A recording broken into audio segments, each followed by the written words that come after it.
சாவித்திரி கோவிந்தராஜன் பாவை food channel மூலமாக உங்களை சந்திக்கிறதுல மிக்க மகிழ்ச்சி. என்னுடைய சேனலை சப்ஸ்கிரைப் செய்து கொடுத்து எல்லாருக்கும் ரொம்ப நன்றி. இன்றைக்கி நாம் என்ன ரெசிபி பண்ண போகிறோம்னு பார்த்தீங்கன்னா, ப்ரெட்டு வச்சுட்டு ப்ரெட் உப்புமா தான் செய்ய போகிறோம். நம்ம கடையில் ப்ரெட்டு வாங்கிட்டு வந்தோம்னா ஒரு 4-5 பீஸ் சாப்பிடுவாங்க. அதுக்கப்புறம் அது அப்படியே மிச்சம் ஆகிடும். கடைசி ஒரு 5-6 பீஸ் மிச்சம் ஆகிடும்.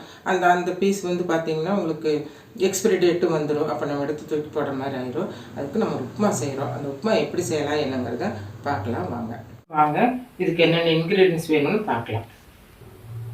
இப்போ நான் இதுக்கு பார்த்தீங்கன்னா 8 பீஸ் ப்ரெட் எடுத்துருக்கிறேன். கொஞ்சம் பெரிய சைஸாக இருக்குது. ஒரு 8 பீஸ் எடுத்துருக்கிறேன். நான் மில்க் ப்ரெட்டு தான் எடுத்துருக்கேன். நீங்கள் வீட் ப்ரெட்டு கூட எடுத்துக்கலாம். தாளிக்கிறதுக்கு கடுகு, உளுந்து பருப்பு 1 ஸ்பூனு, கடலைப்பருப்பு 2 ஸ்பூனு. இதுக்கு முந்திரி பருப்பு நம்ம தேவைக்கேற்ப ஜாஸ்தியும் போட்டுக்கலாம், கம்மியாகவும் போட்டுக்கலாம். முந்திரி பருப்பு எடுத்துருக்கிறேன். பெரிய வெங்காயம் ஒரு பெரிய வெங்காயம் எடுத்து நான் அதை ரொம்ப பொடியாக கட் பண்ணி வச்சுருக்கேன். இஞ்சி 1 ஸ்பூன் எடுத்திருக்கேன். இது கூட கருவேப்பிலையும், கொத்தமல்லி தழை, எலுமிச்சம்பழம். அப்புறம் நம்ம தாளிக்கிறதுக்கு நம்ம என்ன யூஸ் பண்ணுமோ அதை எடுத்துக்கலாம். இப்போ பார்த்தீங்கன்னா ப்ரெட்டு இந்த ஓரெல்லாம் இருக்கட்டும். நம்ம இந்த மாதிரி கட் பண்ணிக்கணும். கட் பண்ணிவிட்டு இந்த மாதிரி பீசஸ் போட்டுக்கணும். உப்புமா தானே, நம்ம இந்த மாதிரி இருக்கும்போது இந்த மாதிரி போட்டால் தான் நல்லாயிருக்கும்.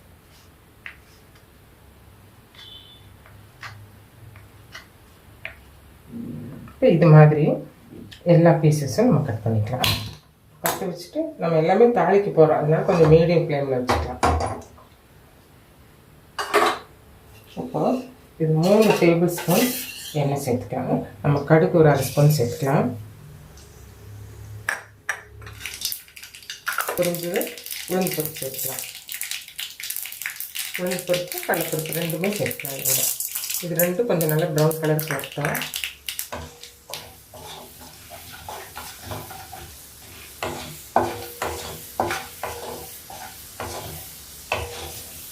கடலைப்பருப்பு, உளுந்து பருப்பு கொஞ்சம் ப்ரௌன் கலராக வந்ததும் நாம் இந்த முந்திரி பருப்பு சேர்த்துக்கலாம். இந்த முந்திரி பருப்பு பார்த்திங்கன்னா இந்த கேஷ்யூ நட்டு இவ்வளோ பெருசாகவும் போடலாம், இல்லைன்னா இது ரெண்டும் இப்படி உடச்சி நம்ம சேர்த்துக்கலாம்.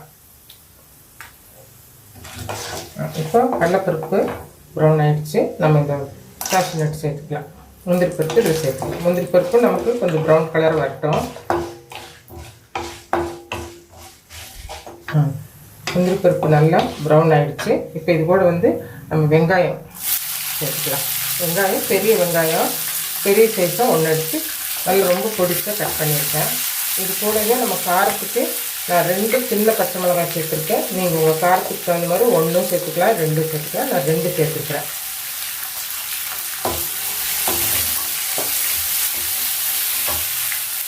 அப்புறம் இஞ்சி நம்ம பொடிசாக கட் பண்ணி 1 ஸ்பூன் வச்சுருக்கேன். அதையும் அது கூட சேர்த்துக்கலாம். இப்போ இதெல்லாம் கொஞ்சம் நல்லா வதங்கட்டும்.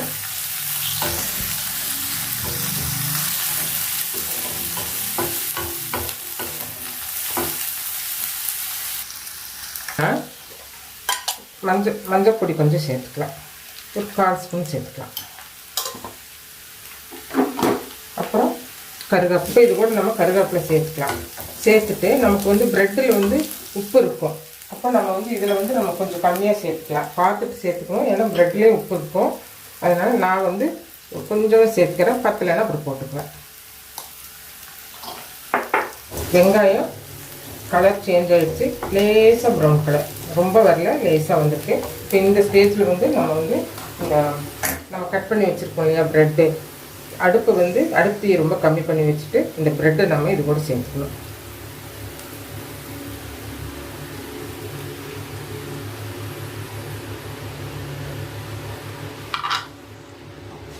இதை பார்த்திங்கன்னா நல்லா மிக்ஸ் பண்ணணும். வெங்காயம், பச்சை மிளகாய், இஞ்சி எல்லாம் போட்டிருக்கோம்ல, அதெல்லாம் இதில் நல்லா மிக்ஸ் ஆகி வர அளவுக்கு நல்லா மிக்ஸ் பண்ணணும்.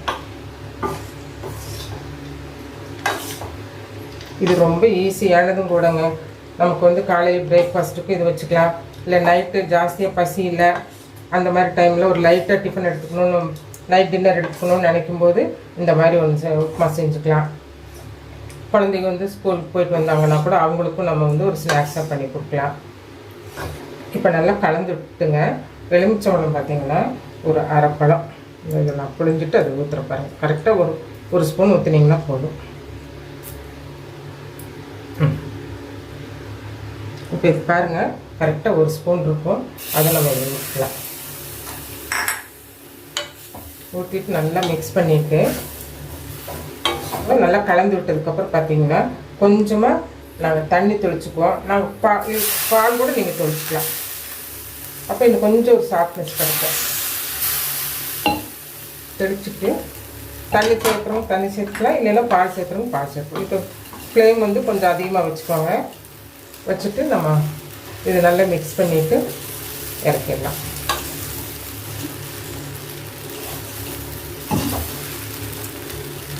இந்த தண்ணியும் பால் எதுக்கு சேர்க்குறோம் அப்படின்னா கொஞ்சம் சாஃப்டாக கிடைக்கும். ப்ரெட்டு நல்ல சாஃப்ட்னஸ் நல்லாயிருக்கும் சாப்பிட்றதுக்கு. இப்போ இந்த சமயத்தில் நீங்கள் உப்பு எல்லாம் கரெக்டாக இருக்கான்னு பார்த்துக்கோங்க. எனக்கு உப்பு கரெக்டாக இருக்குது. இனி வந்து நம்ம இந்த கொத்தமல்லி தூவி இறக்கிடலாம். கட் பண்ணி வச்சுருக்கிற கொத்தமல்லி தூவி இறக்கிடலாம்.